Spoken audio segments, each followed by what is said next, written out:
This is John Boyer, the Dean of the College. This is the first of our stops in a journey through the campus. We'll be talking about various features of some of the prominent buildings on our campus. I'm standing in front of Harper Library.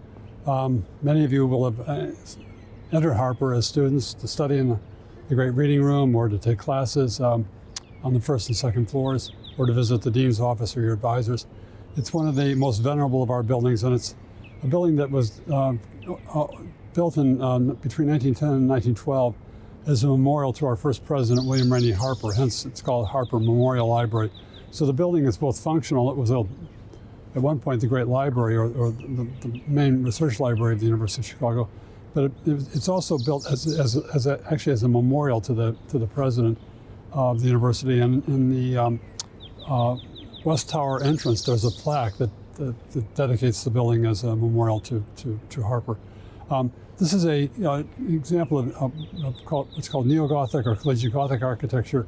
It was very common among many college campuses at the time. Very fashionable to use this style and genre of architecture. And we have a number of buildings on our campus that deploy this particular style. My own office is on the second floor of Harper. It's the office of the former director of the library. Until from 1912 until roughly 1970, this was the main library of the university, at which point Ragenstein opened and this became an administrative building. It's now basically a huge learning center and study space for students. The main room, which is this glorious reading room that's kind of designed by the architects with reference to some would argue the Great Hall at King's College, Cambridge, but perhaps other buildings, and Magdalen College is often mentioned as well. This is sometimes called the Harry Potter room by the students, and it's kind of referencing the many movements relating to Harry Potter. It's one of the grandest and most both dignified but also lively spaces on campus, and it's a great place to study, and it symbolizes the cosmopolitanism and universalism of the university, because on either end of the hall there are these symbols of other universities. The idea was that when the university opened, it was a new university, and that if you built a great building like this building and then put symbols of other universities like Oxford and Cambridge and Berlin, that we would be vaulted into that esteemed company almost by will and by wish. And in fact, by 1910, 1912, when we opened, we were already one of the great universities of the United States, if not of the world. So this is the first of our tour, and now we're going to go on to the next building. Thank you. Okay, this is Rosenwald Hall, named in honor of Julius Rosenwald, who was a very important Chicago businessman and philanthropist. You may know that he was the prime mover and prime organizer of the Museum of Science and Industry in our city. And also he was the gentleman who gave the money to build Burton Judson Hall, which was the first of our residence halls that were built after the founding of the university, just before the Depression. Burton Judson was named in honor of President Burton and President Judson, but the funds were provided by Julius Rosenwald. And Mr. Rosenwald gave us this building and gave us Burton Judson Hall and a number of other funds and facilities as well, because he was a member of the Board of Trustees at the university. He was an extraordinarily generous man, deeply committed to social justice and social progress. He funded a great deal of schools for poor African American children in the South and throughout the nation. He was also concerned with improving living conditions and housing conditions for the urban poor in Chicago. There's an estate of apartments that he constructed on the near South Side that has recently been redeveloped and restored. At our university, he was a very generous philanthropist, and he had the idea that the administration and the faculty actually knew best how to plan the university, and he was there to support them, not to kind of tell them how to run the university.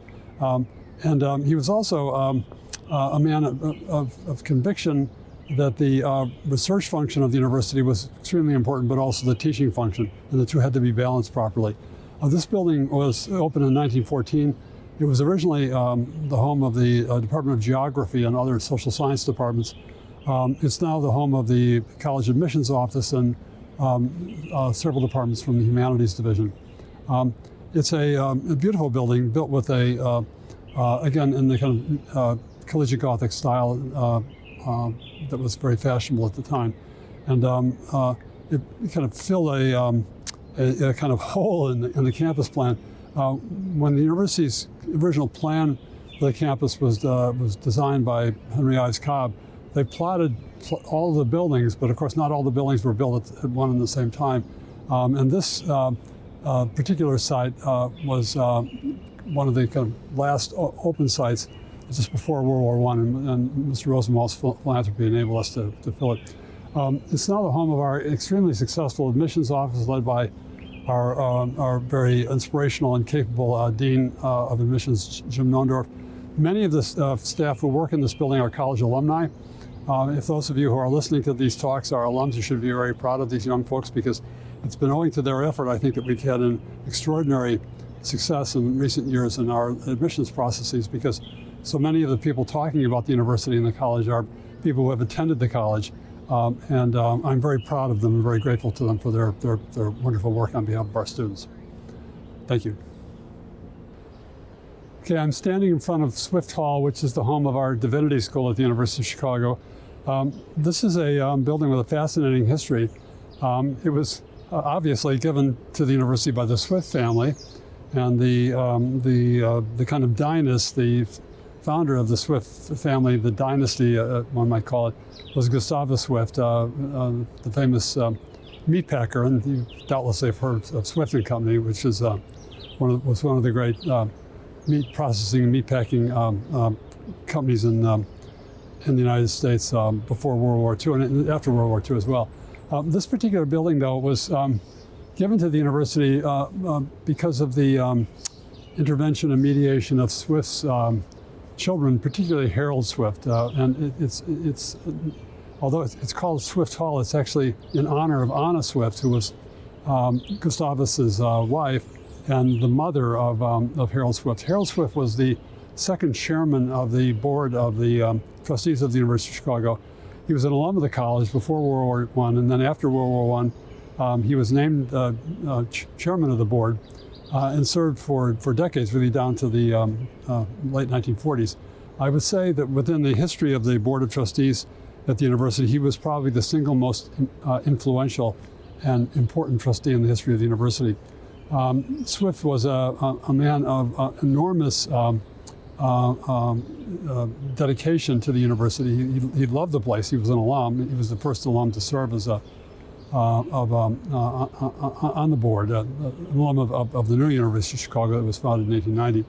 And he was very instrumental in persuading his brother Charles, who was also a philanthropist, to support the university. Together, the two of them helped create the Department of Music. They created very large and generous scholarship funds for undergraduate and graduate students to be able to attend the university. And they gave us this building, which opened in 1926. It was constructed in 1924-25. Harold Swift was the trustee who presided over the hiring of 3, or perhaps even 4 university presidents. He was, and I think most importantly, he was the guy who hired Robert Maynard Hutchins to be president of the University of Chicago in 1929. And the collaboration between Swift and Hutchins was absolutely crucial to getting the university through the Great Depression, getting us through World War II, kind of launching the eminence of the university after the end of hostilities in 1945, and in supporting Hutchins's rather bold stances on economic freedom and free speech, which at that point were not at all easy or even accepted norms in many universities, the idea that students and faculty should be free to speak. Swift was he was a businessman. His family were business people, but he very much understood the necessity of economic freedom and free speech to operate a great university and to have a great college. And I think it's no exaggeration to say that without Swift's quiet support, Hutchins would not have been able to do what he was able to do in establishing these traditions of academic freedom, which are still kind of mainstays of our system of values today. Swift was also a man of enormous support for the students, and was always kind of nudging the university to try to do more for student life. And I think it's really quite wonderful that the family gave this building. One final anecdote, the university was founded by Baptist members of the Baptist congregation. The Swift family were Methodists, and it's a kind of a wonderful story that that it shows you the kind of gradual expansion of the university's notion of what it meant to be a sacred or a university influenced by religion. That it began as a Baptist institution and then spread out to include people of all faiths and eventually people who had no faith to become a truly secular university. And the Swifts, again, were part of that process of this expansion of the kind of the imaginary of what a university should be, including people of all faiths, all ethnicities, all races, and all national backgrounds.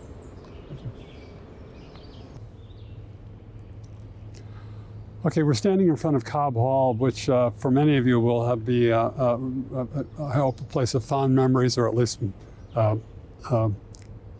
striking memories, because you, if you were a student in the college or even in the graduate school, you doubtlessly took classes in Cobb Lecture Hall. This is the first building that was constructed at the University of Chicago. It's therefore our most historic building.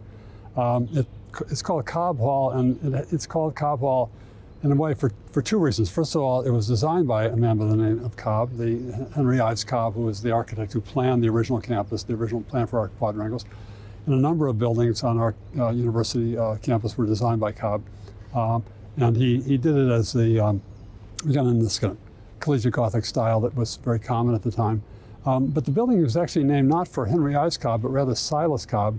Silas Cobb was an industrialist and a real estate developer and an investor in Chicago after the Civil War, who made a fortune and who lived on South Prairie Avenue. And for those of you who have been down to South Prairie Avenue, you'll know that this has been declared to be an historic district that is filled with, well, somewhat filled with the remnants of the mansions that were occupied by the social and industrial elite of Chicago after the Great Fire in the early 1870s. Cobb lived in one of those mansions, and not only did he live there, but he also, just down the block from where Cobb was living, was Philip Armour, was Marshall Field, was George Pullman.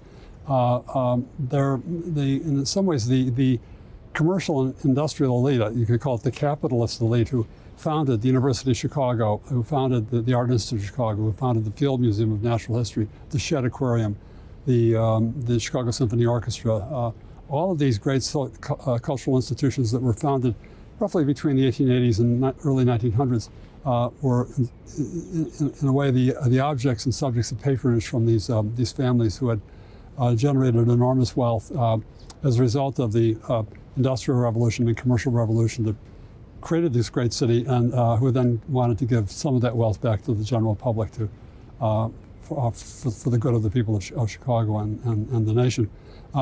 Cobb was a well-connected man, and his son-in-law, George C. Walker, was one of the donors of the university, a donor to the university who gave us the Walker Museum. His sister-in-law was Mrs. Jerome Beecher, gave us Beecher Hall.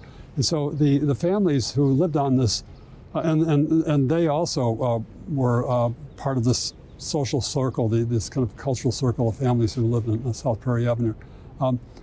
This is a hall that was originally meant to be a lecture hall, but it housed William Rainey Harper's offices, it housed a chapel, it housed various graduate offices. It was kind of like a one-room schoolhouse for the University of Chicago until the university could begin to build other buildings later on. It's important in another respect, and that is to say that the man who founded the university in a financial sense, John D. Rockefeller, was an extraordinarily generous man, but he was convinced that for the university to work and to succeed, it had to have the support of local Chicago people, not simply funds coming from Cleveland or New York City via his patronage. And he stipulated that although his gifts would help to found the university, they were to go for endowment to operate the university. They were not to go for buildings. Now, there were a couple of exceptions made, and I'll be talking about those later in our tour. But it was very important for Harper and the early trustees to find local donors, men and women, because a number of our buildings were given by prominent women at the time, which again was very unusual in American higher education. It was very important for Harper to be able to find local donors. And there is this story, perhaps apocryphal, of him going down to South Prairie Avenue, knocking on the door, introducing himself to Silas Cobb and asking for his support. And happily, Cobb was, well, there he could open the door. He was willing to talk to Harper, and he was willing to give him $222,000 to build this building. I don't know what it would cost to build it today, but this is what you could buy with $222,000 in 1890, and I think it was a very worthy and a very good investment, and it launched the university in a rather spectacular way at the very beginning of its history. Okay, I'm standing in front of the Ryerson Physical Laboratory. This was opened in 1894. It was given to the university by Martin A. Ryerson, who was the first chairman of our board of trustees. Ryerson gave the building in honor of his father, who was also named Martin A. Ryerson. And the family was a family that had come to Chicago and generated enormous success of wealth. They were in real estate, they were in lumber and timber and various other ventures, and became one of the wealthiest families in Chicago. Martin A. Ryerson Jr., or Martin A. Ryerson, this Ryerson, studied in Geneva. He studied and attended school in the East. He was a very well-educated person. And he's critical to the history of the university because when Harper was trying to put together a coalition of local supporters to develop a fund or funds to match the money that Mr. Rockefeller had offered the Baptists to try to start the University of Chicago, it quickly became apparent that the local Baptist community, who were very God-fearing, they were very devoted people, they were very dedicated people, but they were not very wealthy people. And there was no way that that community was going to be able to generate the kind of matching support that Rockefeller expected to be generated in order to found the university and to stabilize it and to make sure that it succeeded. And so Thomas Goodspeed and Frederick Taylor Gates, who were the lead kind of fundraisers at the time, began to approach men and women outside of the Baptist community.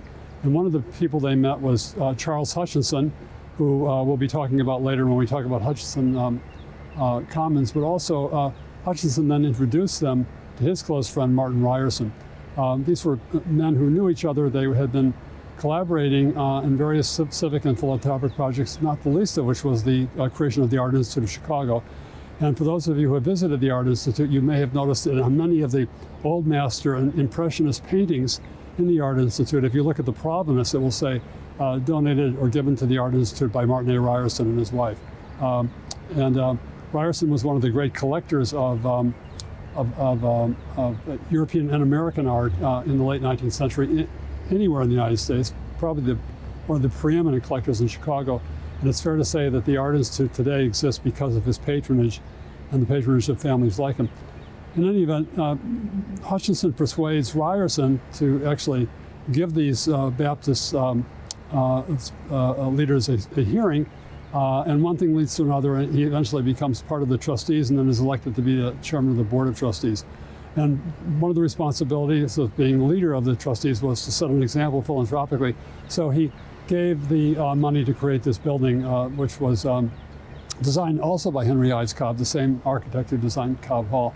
And it was dedicated to the study and research in modern physics. And Albert Michelson, who was one of our first Nobel Prize winners, had his offices and his research laboratories in this building. Ryerson was very important in mobilizing other families and also in Chicago to support the university. He also developed a very close and, I would say, mutually supportive relationship with John D. Rockefeller in New York. The university was heavily dependent upon Rockefeller's continued philanthropy. And Rockefeller, although he had confidence in Harper, and he was very proud of what the university was accomplishing. New York was far away, we were here, and it took an ongoing set of conversations, I would say mediations, interventions on Ryerson's part to kind of reassure Rockefeller that your investments are sound, good, and things are getting better and better, so please give us more and more support. And I think the very large level of support that the university obtained from the Rockefeller family, which was really astonishing and made possible the creation of this university, was in many cases, to a substantial degree, owing to the very effective diplomatic skills, diplomatic representations of Martin A. Ryerson. Ryerson is also very much a modern person in the sense of believing in the importance of modern science. When the university opened, some of the most prestigious departments in the university were in the natural sciences. And I think it was quite deliberate that he chose, because he could have named this building in honor of any, or given it for any cause, but he chose to give it for the study of modern physics, that is to say modern natural and physical science. It's also a building that is very venerable and much esteemed, and I'm assuming that many of the folks who studied mathematics at the university who may be listening to this video will have memories of visiting faculty or taking classes in the math department, because this is now the home of our Department of Mathematics. Thank you. Okay, we're standing now in front of the what used to be called the administration building, or for those of you who are into kind of acronyms, the ad building at the University of Chicago. It was a building that opened in 1948 and was rededicated in 2013 in honor of our former President Edward Hersch Levy, so it's now called Levy Hall since 2013. This building is an interesting example. It was the last building built on the quadrangles. It was built in 1947-48. And the purpose of the building was to house all of the administrative and financial functions of the university, which before that time had been spread out all over the campus, including Harper Library. The offices of Robert Maynard Hutchins, for example, the president of the university between 1929 and 1951, were in the first floor of Harper Library in the West Tower. When this building opened, everything was consolidated, and today this is still the kind of administrative heartland or administrative headquarters of the university. It's a very simple building. It's not a heavily decorated facade. When it was constructed, the fashion of neo-Gothic architecture or collegiate Gothic architecture had long passed. It was deemed to be, I would say, aesthetically implausible and also financially implausible to try to build yet another great collegiate Gothic building, so that this was a rather simple building, but it's now, people have gotten used to it. It kind of fits into the campus. I wouldn't say it's our most distinguished building aesthetically, but it's a very good building. It has good bones, and it serves the purposes for which it was intended. The building is named in honor of Edward Levy. Levy was in my judgment, one of the great presidents of the university. He was a man who went to college here. He went to law school. He eventually became dean of the law school, and basically, I would say in some ways saved the law school in the late 40s and 50s. He was a very, very important dean. It was he who urged Lawrence Kimpton, against Kimpton's will, Kimpton was the chancellor or president at the time, to build the Larry Bell Law Quadrangle across the Midway. It was Levy who really imagined a law school that was not simply a teaching institution, but also that it was to be an institution of major social science research, and much of the law and economics movement that was associated with our law school really comes out of Levy's deanship and his patronage of those efforts. In 1962, he's asked to become provost of the university at a time when we were just coming out of a very difficult time financially in the 1950s. And it's Levy who really begins to rebuild the faculty in this kind of very in a very enterprising way. He creates the institution of the university professors. He begins to expand faculty ranks. He does a whole host of things. Perhaps most importantly, he's one of the major proponents of this, creating a new major library. We'll be visiting that library later in our tour, called the Ragenstein Library. Without Edward Levy's leadership, there would have been no Ragenstein Library. So this building is dedicated to his in his memory, and it's but it has housed the presidents and provosts of the university since the 1950s. Thank you. Okay, right now we're standing in front of the Social Science Research Building at the University of Chicago. This is a building that was built in or dedicated in 1929, just on the kind of eve of the Great Depression. And you'll notice that it's one of the few buildings on our campus that does not bear the name of a family or an individual. It's simply called the Social Science Research Building. Although, in fact, the story is a little more complicated because the funds to construct this building were given to the university by the Laura Spelman Rockefeller Memorial, which was a philanthropic charity established by the Rockefeller family. And so, in a way, one could argue that the extraordinary patronage that the Rockefellers provided to the University of Chicago came in many ways under kind of many packages, under many designations. This building was a result of the investment and support of the Spelman Memorial in the creation of what at the time was to be understood as the invention of modern social science. That is, this building was quite unique, and I would say even revolutionary, and the idea was that you could bring together in one building a number of key faculty from a number of different departments, but departments whose research activities and research methodologies would complement and mutually enrich each other. So this becomes the home of the Department of Economics, the home of the Department of Political Science, the home of the Department of Sociology. These are these departments that in the 1920s and 30s come to be associated with the so-called Chicago schools, the Chicago School of Sociology, Chicago School of Economics. And the conception of a kind of using space and time to encourage interdisciplinarity, practical and practiced interdisciplinarity was really quite unusual at the time. And I have to think that in some ways this building, it's owing to this building and to the foresight of the people who constructed it that the schools, with their enormous impact on modern American and modern European and eventually modern world social science, were able to have the impact that they had. Today it's the home of the Department of History, my own department, one of my very favorite departments at the university. It's also the home of the Department of Sociology, and it houses a number of other colleagues in various social science disciplines. It's also the home of, or the place where there's an auditorium called Social Science 122, where as a student you may have had many lectures there. It's one of our more venerable and I would say quite delightfully appealing and attractive lecture halls at the university.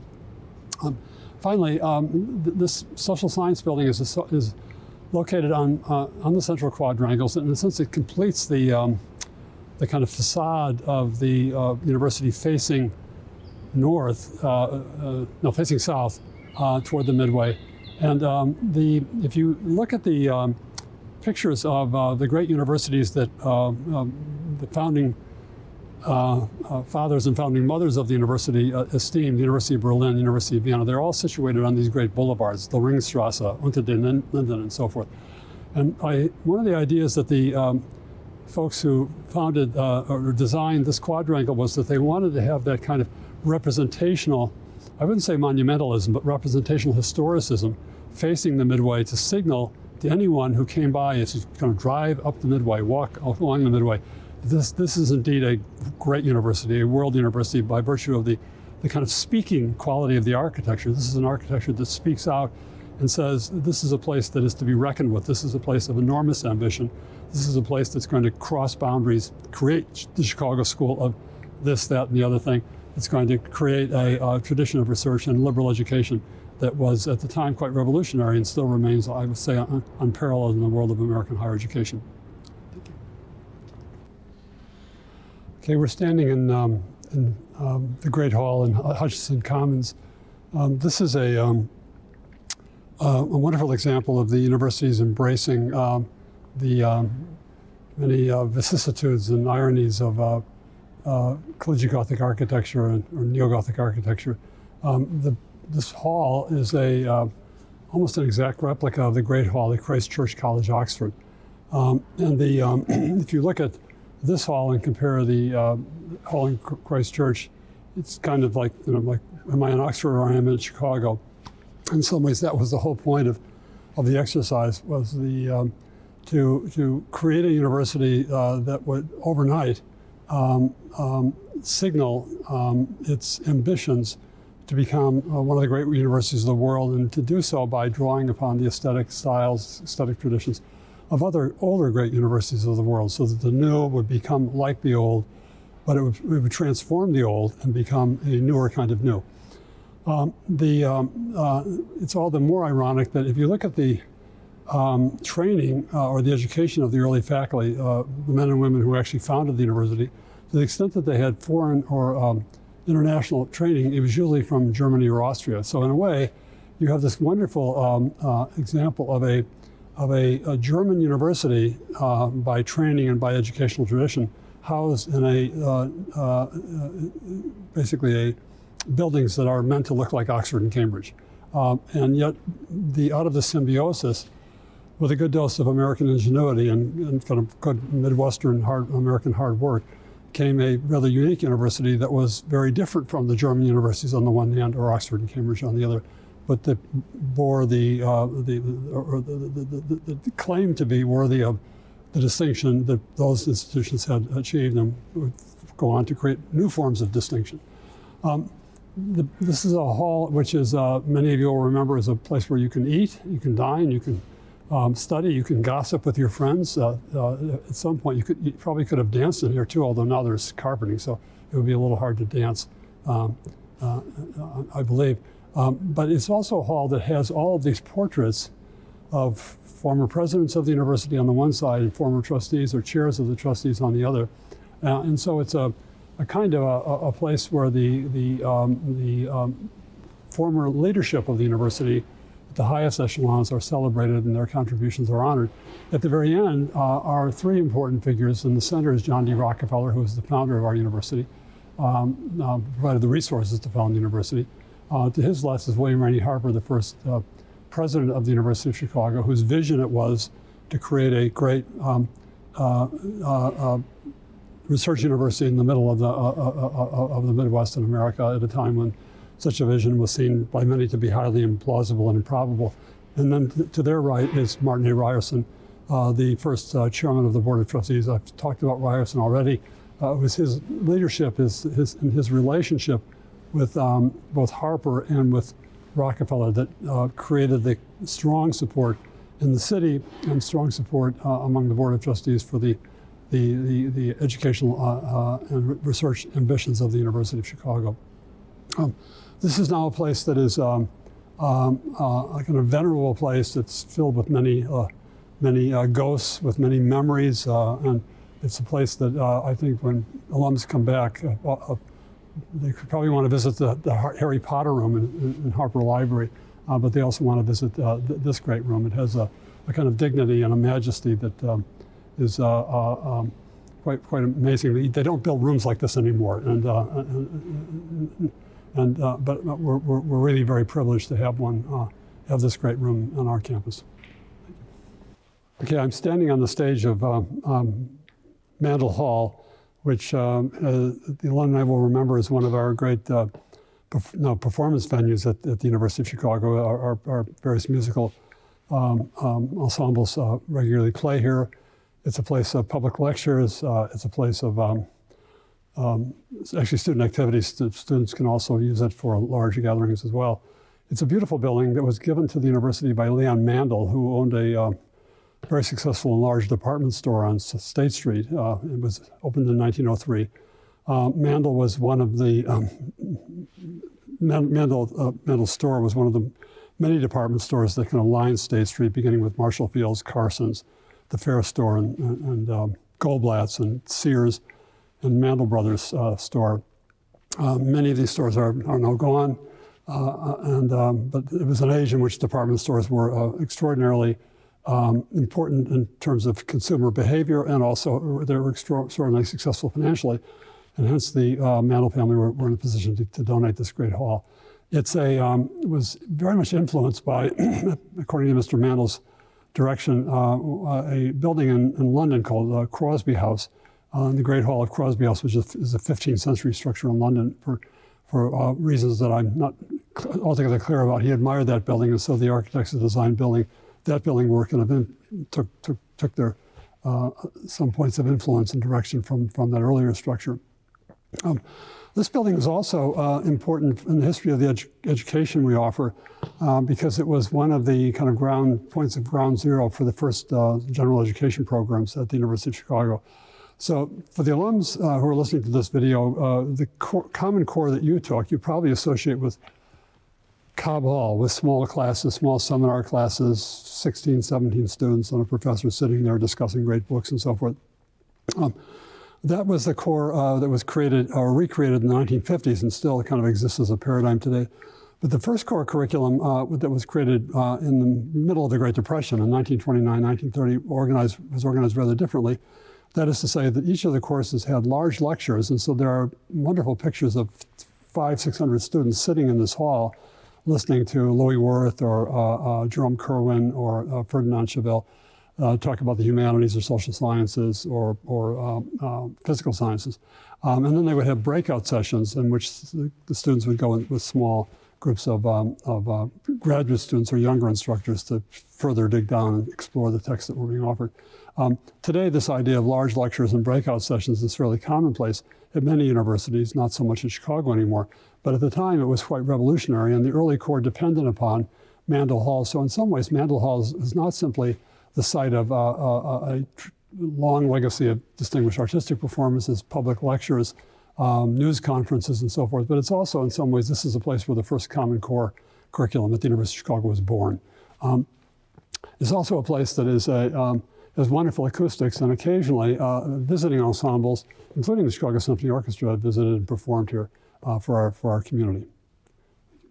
Okay, I'm standing right now in front of Joseph Ragenstein Library, which you will remember is the great research library of the University of Chicago.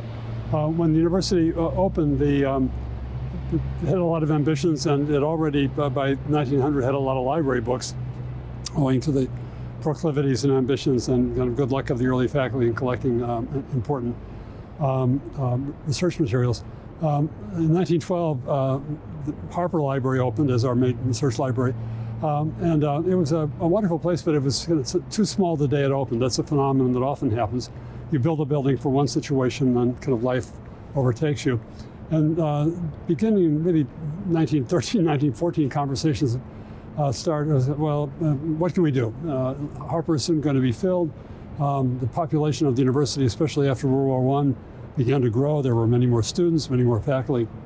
And so this took decades of conversation. There were all kinds of different plans and options, building a new central library in the central quadrangles, adding on more wings to Harper, which would have been a terrible idea architecturally.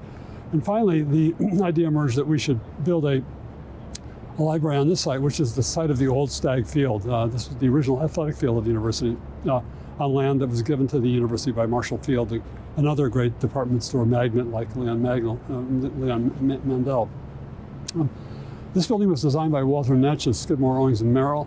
It opened in 1970, and it now is kind of the not only the main research facility of the university, along with the new Mansueto Library, which adjoins it, but it's also, in a sense, for our undergraduate at least, the closest thing we have to a student union or a student center.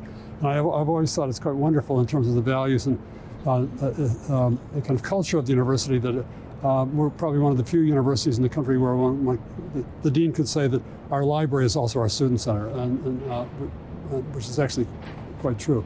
The library was designed to be a graduate research library. That is to say, it was built at a time when there were very large and growing doctoral programs.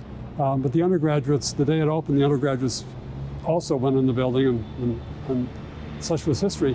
It's now a library that serves all the student populations at the university, including the 7,000 undergraduates that make up our college. This building is also important in terms of the history of philanthropy at the university. It was made possible by a $10 million gift from the Ragenstein family. Joseph Ragenstein was a local industrialist, a very successful businessman who had passed away, and his family gave this gift in honor of his memory. It came at a time when the university was trying to rebuild itself from the financial problems that it had endured in the 1950s. And the Edward Levy, who was the president and then the provost at the time, Edward Levy becomes president in 1968. He then is able to open the library and dedicate it in 1970 as president. For Levy and for the faculty at the time, the construction of this building was a very symbolic act of kind of a forward-looking act of hope, an act of confidence that the university would be able to restore the luster that it had attained in the 1920s and 30s that had been kind of somewhat embattled in the 1940s and 1950s with all the financial problems we were enduring. And this building became a kind of symbol that in a sense, the university was back in business. It was going to resume its activities as one of the great universities of the world.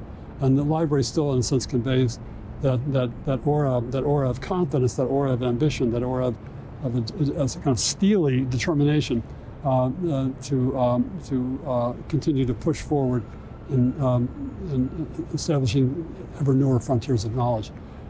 It's a wonderful place to work. I have a library study here. I've written several family-sized books in this library. It's a great place to work because it has open stacks. And when visitors come from Europe who are not used to that, this is kind of like a Shangri-La that you can go in the building, go into the stacks, and get lost and come out with 40 or 50 books, or maybe not that many, but as many as you can carry. You don't have to order them, except in pandemic times as we are in now. Hopefully that will pass next year. So it's a great functional place to do research and to study, and one of the great assets of the University of Chicago. So we'll start again now, separate. I'm standing in front of the Ragenstein Library, which is our great research library, and as I mentioned in my comments on that, it was a library that was built in the late 60s, opened in 1971, and it now functions as the major research library for the humanities and social sciences at the Divinity School at the University of Chicago. It's located on what used to be called Stag Field. Now, Stag Field was named in honor of Amos Alonzo Stagg, who was a very prominent athletic leader, the football coach of Chicago in the heyday when Chicago was part of the Big Ten. But Stag Field was kind of renamed in honor of Stagg. Originally it was called Marshall Field because it was given by Marshall Field. Marshall Field was at the time probably the wealthiest person in Chicago, and certainly one of the most important entrepreneurs. He establishes Marshall Field and Company, which is this extraordinary department store. The building still exists on State Street. It's now owned by the Macy's Corporation, and in and of itself a very important local and national institution. And Field's gift was very important because he was one of the early Chicago leaders who was persuaded by Frederick Gates and by Thomas Goodspeed that the venture of creating a new university on the south side of Chicago, a new world-class university on the south side of Chicago, was plausible and doable and ought to win the not only the plaudits and kind of goodwill, but also the financial support of the men and women who had financial means to do so. And Field gave the university land. At that point, again, Rockefeller's gift was for operations, to pay faculty salaries. The university needed land and it needed buildings. And you can't have buildings unless you have land. And so the gift of the initial land on which the university was established by Marshall Field was enormously important. And again, getting into the rhythm of local folks supporting the university, matching the support that was coming from the Rockefeller family in New York City. Today, Stag Field has moved to the west, a little bit to the south, between 56th and 55th Street, Cottage Grove and Ellis. And it's now, the new Stag Field is now the home of our athletic teams, and it's fronted by the Ratner Center, which is our new, or almost new, and very modern athletic center with a beautiful athletic facilities, gymnasium, and also an Olympic-sized swimming pool. Okay, I'm standing in front of Henry Crown Fieldhouse, or Henry Crown Gymnasium, on the quadrangle side just to the south of where I'm standing is the new Campus North Residential Commons. The Crown Gymnasium was given to the university by Henry Crown, who was a very major industrialist and philanthropist in Chicago. His family is still very active on a very substantial way in supporting all kinds of cultural and intellectual organizations in the city and the nation, including the University of Chicago. They've recently given a major gift to rename and further support our School of Social Service Administration. It's now the Crown Family School of Social Work. But this particular building was opened in 1931-32 in the midst of the Depression. It was not easy to build a building in the midst of the Depression. We were able to do it because of the support of the Crown family. And it was a facility for exercising. And when the university was first opened, there was, again, you had the midways. You could kind of run around the midway. They built a small swimming pool was built in Ida Noyes Hall. There was the other facilities just across from Washington Commons. But this was a building that was dedicated in a fairly substantial way toward health and fitness, and has been used ever since.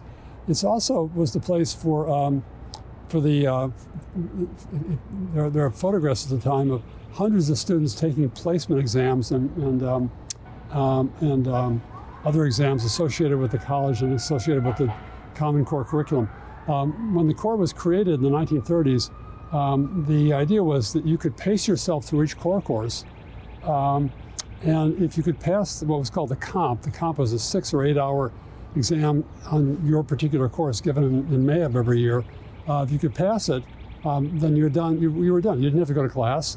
If you had a photographic memory, you could simply get all the books that were assigned, read them by yourself. And this was kind of a famous notion. It's kind of taking individual autonomy to the nth degree.